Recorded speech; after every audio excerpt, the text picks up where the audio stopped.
अकड़ी ते बाढ़ी कीवे क्यों मारे घर भेड़ा छेड़ दे कीवे धनारो कीवे आकड़ दे नाल बकरिया छेड़ बाए भेड़ा बकरिया दी धड़वाल कीवे बानी भेड़ा दे नाल लगे दी पेरे गुले दी वदी कीवे बकरिया भेड़े दे पेरे दी धनारो प्यू मारे घर कीवे वदी पी घा झूठ दी झूठे पानी सास दे घर वे दी गई बुखार चढ़ गई दी कीवे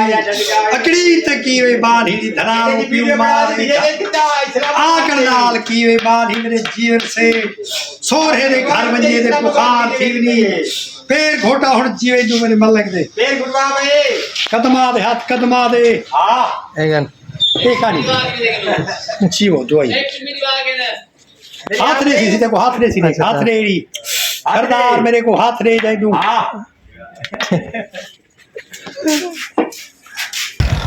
मार्का जिवें कि तक पता है कल तोरे भेड़ा बाइक घिन की दी नवी ते बैग घिन की दी आप घर आ गया से रात लेट आया से हुण आप जुलदे पे वाल दोबारा शहर के वास्ते वेंदे पे आप जुलदे पे मोटरसाइकिल को अज PPF करवेसूं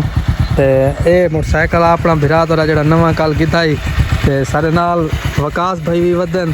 ते जुलदे आज शहर दोबारा लोधरा शहर जुलदे उत्थों दा सीन मोटरसाइकिल दा जेड़ा कुछ करावणे ओ भी दिखेसूं और लोधरा दा व्लॉग ही इंशाल्लाह आज बहुत मज़ेदार सी ते जेड़े दोस्त हाल तक मलनहास व्लॉग को सब्सक्राइब नहीं किया शेयर नहीं किया लाइक नहीं किया और जल्दी नाल कर गिनो वाल करने आज दा मज़ेदार व्लॉग स्टार्ट। अस्सलाम वालेकुम ऑल फ्रेंड क्या हाल चाल है उम्मीद करें सारे दोस्त खैर खैरियत नाल हो सो बिस्मिल्लाह पढ़ दे अज दा मज़ेदार व्लॉग करने स्टार्ट जेड़े दोस्त बिरा नवे आए हैं मलनहास व्लॉग दे जल्दी नाल मलनहास व्लॉग को लाइक शेयर और सब्सक्राइब कर गिनो वाल करने वीडियो स्टार्ट ते मार्का हुण असां पहुंचे हैं लोधरा शहर अपनी मोटरसाइकिल कल गिद्धी ते हुण आप आ गए लोधरा शहर इतना मोटरसाइकिल आज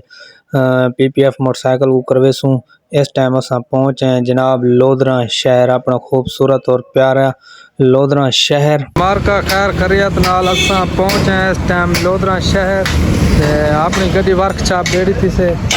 ये अपनी गड्डी से वर्कशॉप आ गई अपनी गड्डी की ट्यूनिंग श्यूनिंग ये वो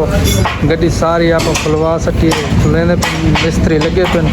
इसके बाद आप पूरी गड्डी का काम करवाते पे अज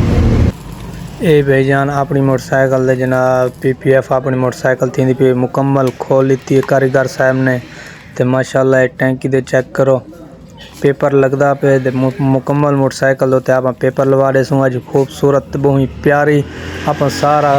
अज खर्चा कर दे इन होते तो बहुत प्यारी मोटरसाइकिल वेलकम बैक जी मोटरसाइकिल दी PPF करा के तो जनाब पहुँचे हैं अपना वापसी अपनी दुकान दे उत्ते ये जनाब मोटरसाइकिल तो दिखावा ये अपनी मोटरसाइकिल माशाल्लाह से सीट पोशन करा दी से लैमीनेशन इनकी सारी करा दी है गड्डी हुण बिल्कुल लश थी गई है गड्डी को अपना आज खर्चा आज गड्डी उत्ते कर दिते से बाकी एक चीज़ तो दिखा देवा वो बड़ी मज़ेदार वो आप करा दी है मार्का ये चेक करो लेवल चेक करो मलनहास व्लॉग ये अपना से आगे तो गड्डी कैसी लगी है तुसां दसे सो कमेंट दे विच इंशाल्लाह वीडियो का मज़ा आया हो तो वीडियो को लाइक शेयर जरूर करे सो तो अज दी वीडियो तक करें पे थिंक एंड मिलते हैं कल एक नवी वीडियो नाल तब तक के लिए खुदा हाफिज़।